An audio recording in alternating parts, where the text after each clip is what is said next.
This is a revision video for P6h Diodes and capacitors. This is a circuit diagram for a diode. Diodes contain two layers of material sandwiched together. The layers have special properties that only allow current to pass through in one direction. So the current can pass in the direction of the arrow, but if it tries to go back the other way, it is blocked. If we were to look inside a diode, we'd see something like this. We have the two layers of different materials.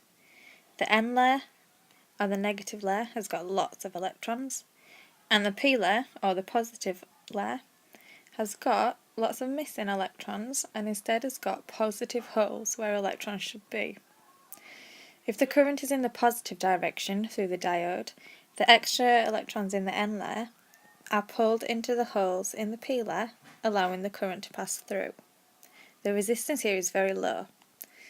However, if the current is in the negative direction, there are no free electrons in the holes, so they can't move across and conduct the current. The resistance is very high. This is the current voltage graph for a diode.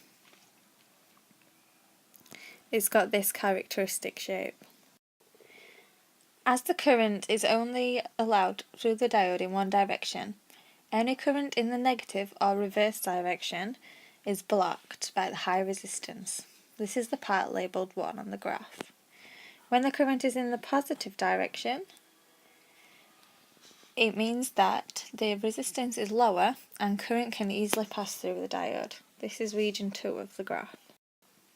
Nearly all electronic devices use direct current. The electricity transmitted to your home is alternating current. Converting alternating current to direct current is called rectification, and it's very important as most of our electronic devices do use direct current. There are two types of rectification. Both use diodes to convert AC to DC. You've got half-wave rectification and full-wave rectification. Half-wave rectification is achieved using a single diode. The diode blocks the current in one direction. This produces a series of peaks in the current with gaps in between, as the negative current is blocked. The current is always positive and in the same direction. So we start with the alternating current from the mains electricity. It goes to the diode one way, but it can't go back in the negative direction, so we end up with just the positive left. However, it gives us these peaks with dips in between, so it's not smooth. In full wave rectification, you can combine 4 diodes in a bridge circuit. They are arranged to convert the negative current, or the reverse direction, into a positive one. This produces a series of positive pulses of current, as the negative current is reversed. It is only in one direction, so it's all DC, but it's not smooth, as we've got lots of peaks. So it does need further smoothing before it can be used by some electronic devices. The bridge circuit turns our AC current here all into positive, so it flips all the negative regions into positive directions. The bridge circuit ensures current is only allowed through in one direction. As the input is AC, the inputs switch between positive and negative values. In the first diagram, the top input is positive. So the current's flowing from positive to negative. So if we trace out the path it takes, goes through here, up through this diode, which is okay, so it's going to let it through, out into whatever device we feed in the current to. Then it comes back round to complete the circuit. It's allowed to go through this diode and then back around. None of the current can go through this diode as it's in the wrong orientation, and none of the current can go through this diode as that's in the wrong orientation as well. So the only way the current can go through here is in this direction. This gives us a positive DC output. Now imagine the second diagram. It's half a cycle later, so now the AC input is positive at the bottom. So if we trace this out again, going up through here, Can't go that way because the diode's in the wrong orientation, but we can go through here. We can't go that way because it's the wrong orientation. We can go through here.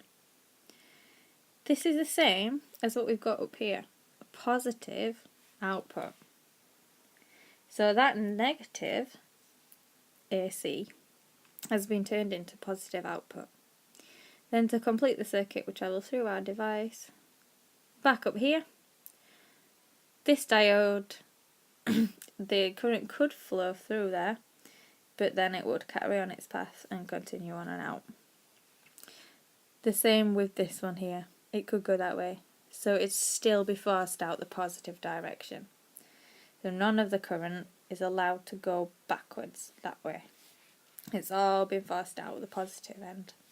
So we managed to get both AC inputs, so the positive and the negative one, both turning into positive.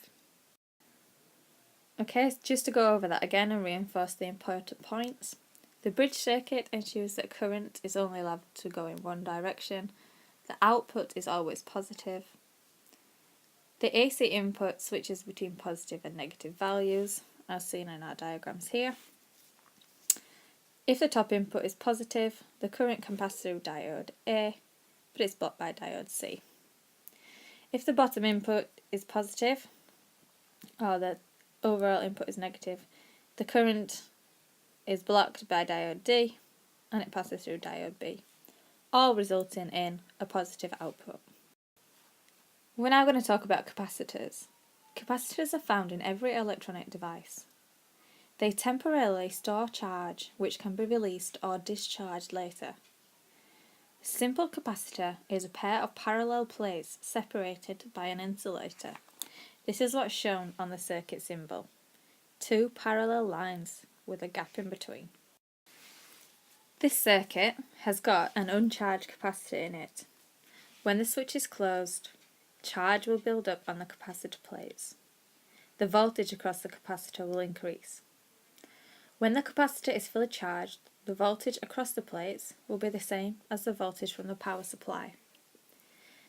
If you disconnect that capacitor then from that circuit, the plates stay charged, or the capacitor stays charged. Okay, so just to recap what we've talked about so far about capacitors, I want you to stop the video and have a try at these questions. If you can't get these questions right, then go back and have a look at the section we've just talked about. Okay, so the circuit symbol for a capacitor, remember, it's our parallel plates or parallel lines. Two devices that use capacitors, well, they are used in nearly every electronic device, so you could have named anything. A TV, a laptop, a mobile phone. What happens to the charge on a charged capacitor when it's disconnected from a circuit? Well, that capacitor will hold its charge, so it retains its charge. If you take your charged capacitor that you've just removed from its circuit and you connect it into another circuit with a conducting component like a resistor or a bulb, then when you close the switch, the capacitor will discharge, and as it discharges, the bulb will light up. So you can see in this circuit, there's no cell or power supply, but the charge from the capacitor is able to light the bulb up. Here are the current and the voltage graphs for a capacitor discharging. You can see that as time goes on, the capacitor discharges and the current falls. It's exactly the same shape for the voltage. As the capacitor discharges, its voltage decreases over time. If the resistance of the circuit is lower, then the capacitor discharges faster. This is because it's easier for the charge to make its way through the circuit. If the resistance is high, then it's going to take those electrons or that charge a longer amount of time to get through that higher resistance. So with a lower resistance, the current and voltage fall away more quickly. If the capacitor has a large charge, it can discharge through your hand or body as an earth conductor, giving you a large electric shock. This can happen if it is no longer connected to the circuit or power supply. Capacitors are used in conjunction with our bridge circuit for full wave rectification. We saw before that the bridge circuit produces these peaks of positive current. Now with the capacitor, they can be used to smooth out that current. So how does this happen? Well, the capacitor is connected as part of the circuit with the diodes. The input AC voltage increases and decreases regularly. When the voltage is increasing, the capacitor stores the charge. So this region, the capacitor is storing the charge. When the voltage begins to fall, so this bit, the capacitor starts to discharge some of its charge. So it keeps the supply more constant. And it's the same here again. As the voltage begins to rise, the capacitor stores its charge. As it begins to fall, the capacitor releases its charge. And it gives us a much smoother supply for all our devices that run off direct current. And that brings an end to this revision video on diodes and capacitors. It also brings an end to this revision section on P6.